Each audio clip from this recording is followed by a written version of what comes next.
J'ai beaucoup écrit sur les Juifs récemment, pour toutes sortes de raisons, et je dirais que la présence juive vise à reformater l'humanité.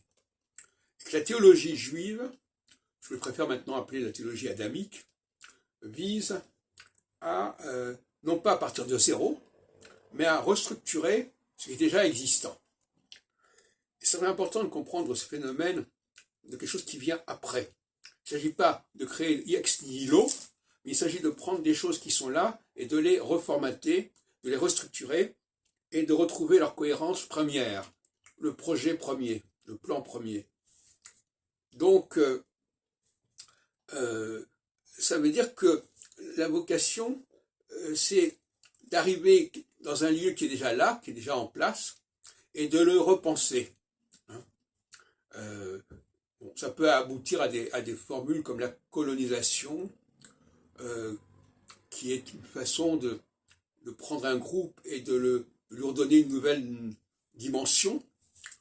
C'était très à la mode au XIXe siècle, mais il y a quelque chose de valable dans cette idée.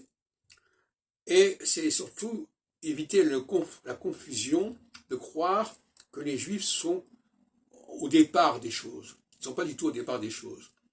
Les Juifs arrivent dans une situation de tohu et bohu, comme diraient les premiers versets du chapitre 1er de la Genèse, et il faut qu'ils mettent de l'ordre dans tout ça.